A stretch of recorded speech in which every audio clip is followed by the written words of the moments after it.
Vă salut, dragi prieteni, și bine ne-am regăsit la un nou videoclip. Ce am eu aici în mână? Cel mai scump condiment din lume.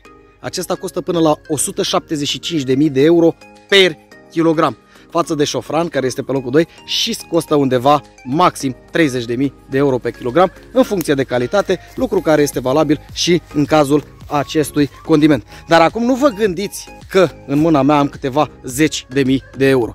Acel preț exorbitant, dacă aș putea spune, se obține în general la unele licitații caritabile. Aceste condimente se vând, piesele mai mari, în licitații pentru acte caritabile și recordul a fost de 350.000 de euro pentru 1,5 kg din acest condiment.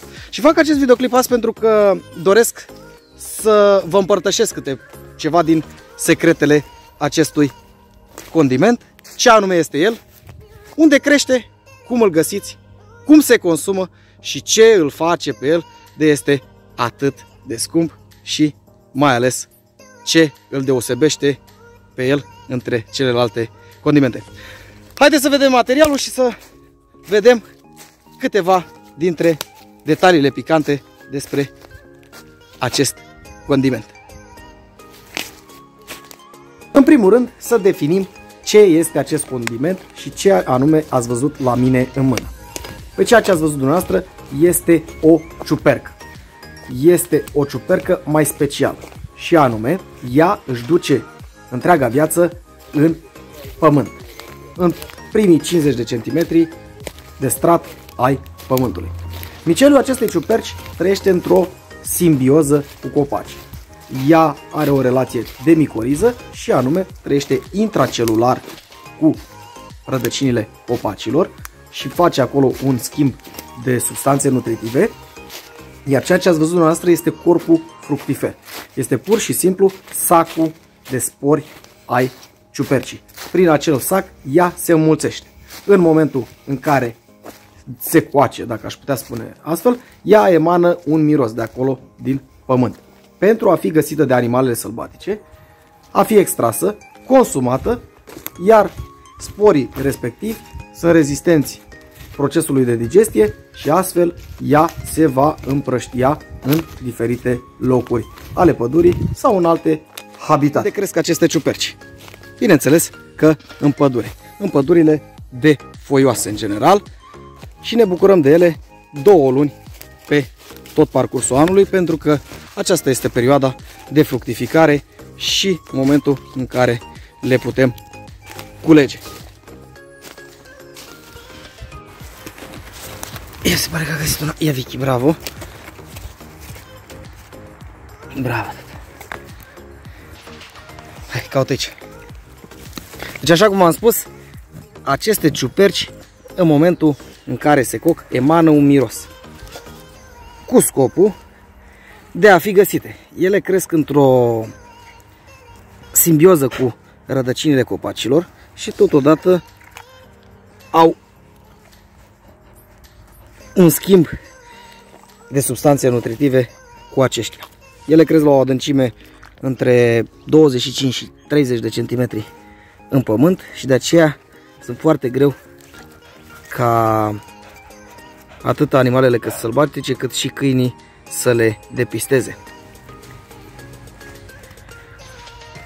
Extracția lor se face predominant cu mâna goală, protejată de o mănușă. Bineînțeles că avem și câteva unelte la noi care ne va ușura munca, dar vom căuta întotdeauna să nu rănim această ciupercă, deoarece cu cât va fi mai mult deteriorată, cu atât calitățile ei vor scădea. Vine aici. Avem nevoie în continuare de ajutorul câinelui. Vicky, Chira, caută ce tata. Pentru a merge după miros, gata, las-o. Va trebui totodată să avem grijă ca aceștia să nu zgârie. Și vom fi atenți până vom ajunge exact acolo unde crește ea, pentru că este foarte casantă. Adică se sparge foarte ușor.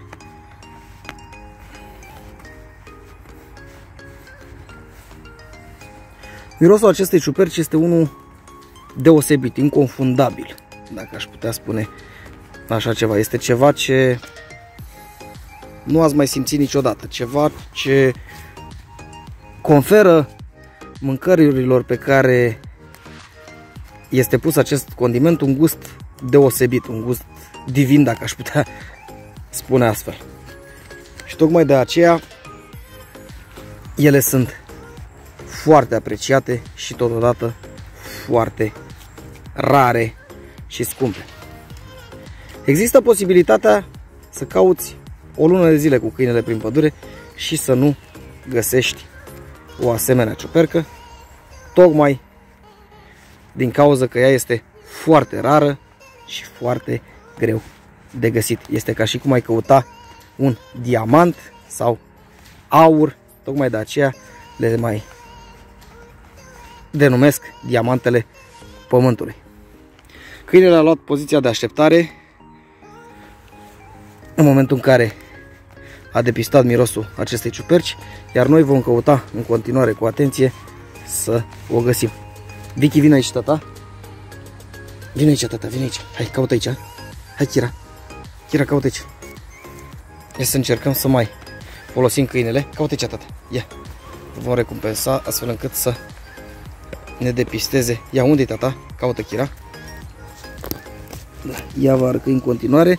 Ne uităm în zona în care răcăie, direcția în care se îndreaptă, astfel încât să ne dăm seama unde este această ciupercă.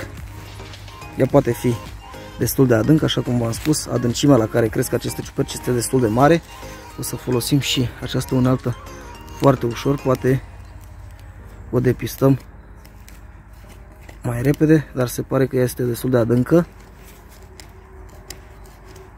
Sper să nu vă plictisesc, dar această operațiune este una cât se poate de serioasă și totodată trebuie să ai foarte multă atenție.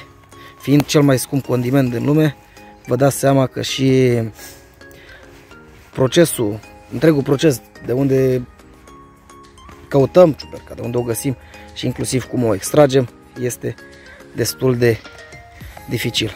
Tot nu am dat de ea. O să încurajăm în continuare câinele. Kira, caută aici, tata. Haide, hai, tata, caută aici. Ia. Unde e, tata? Vom observa zona în care va răcăi. Caută, tata. Hai. Se pare că suntem aproape de ea, tocmai de aceea nu vrea să mai continue săpatul.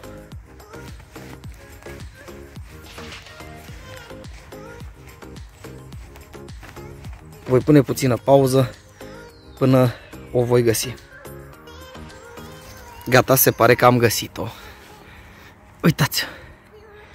Aici este trufa. Vedeți? Și acum vom încerca să o scoatem foarte ușor și să vedem cât este de mare. Sper să pot face încadrarea și bine cu telefonul, pentru că cu acesta filmez deoarece sunt în pădure și n-am luat camera sau ceva. O vedeți cum este? Dar se pare că este foarte mic. Da. Aceasta este trufa albă. Cel mai scump condiment din lume. Din păcate, fiind foarte mică, o voi strivi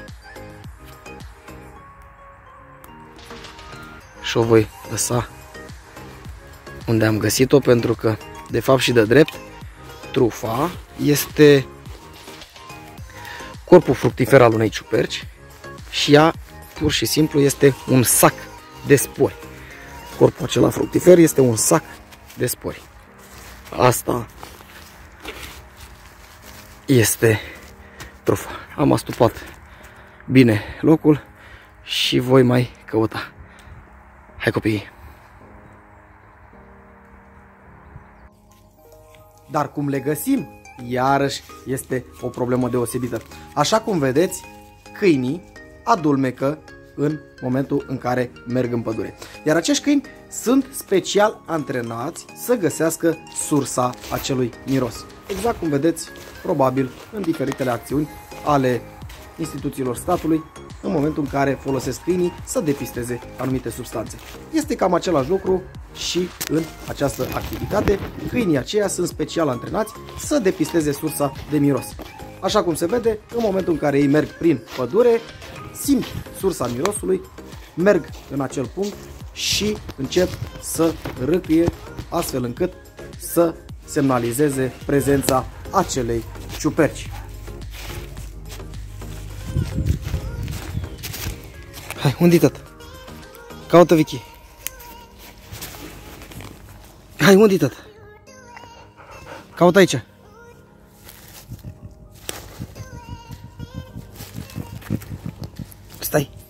Stai! Dar ce anume le face pe ele de sunt atât de scumpe?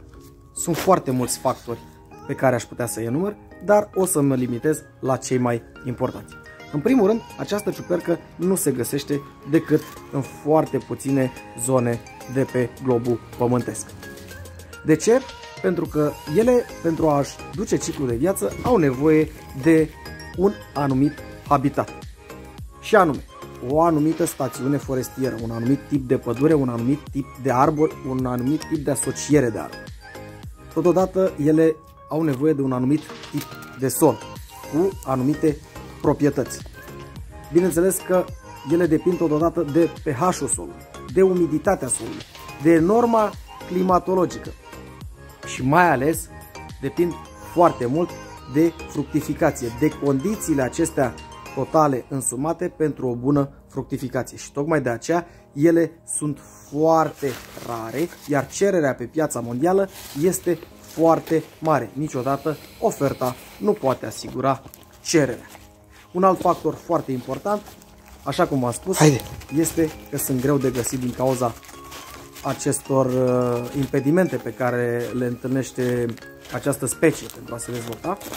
Și tot ceea ce este rar, bineînțeles, că este și scump. Iar nu în ultimul rând, doresc să mai lămuresc câteva aspecte asupra prețului pe care îl au ele. Aceste prețuri foarte mari, în general, se găsesc în urma unor licitații pentru cauze nobile, pentru acte de caritate. De fapt și de drept, aceste ciuperci nu sunt chiar atât de scumpe dacă s-ar comercializa pur și simplu într-un magazin. M-am documentat destul de bine, prețul lor este undeva în jurul câtorva mii de euro în magazinele de lux din Italia. Iar cei care le culeg, poate că dumneavoastră vă gândiți că cei care culeg aceste ciuperci câștigă bani sau ceva de acest gen. Să știți că sunt foarte rare. Așa cum am mai spus, poți să mergi o lună de zile și să găsești o bucățică mică de 5 grame. Niciodată nu se fac cantitățile necesare pentru a putea fi comercializate. Și tocmai de aceea, cei care fac acest lucru, așa cum l-am făcut și eu, îl facem din pasiune și din hobby. Este pur și simplu o provocare și o mulțumire sufletească atunci când găsești ceva rar, plus că aceste ieșiri în natură, aceste activități îți mențin sănătatea și tonusul muscular. Cum se consumă ele? Foarte simplu. Ele fiind un condiment, pur și simplu se răzuie pe suprafața mâncării calde. Exact cum ați putea spune că răzuiți o bucată de brânză fină sau un cașcaval fin. Iar aroma lor și mirosul respectiv pe care ele le emană atunci când sunt coapte pentru a fi găsite este ceea ce dă savoare mâncării și le face atât de deosebite. Vă dați seama că doar aceste ciuperci au această aromă și emană acest miros și tocmai de aceea ele sunt inconfundabile și atât de căutate. În plus, așa cum am mai spus, nu ne putem bucura de ele decât 2 luni pe an, pentru că atât este sezonul de fructificație. Dragii mei, iată ne ajungi și la finalul acestui videoclip. Sper că am reușit să deslușim câteva din misterele acestei ciuperci extraordinar de rare, de scumpe și totodată de gustoase.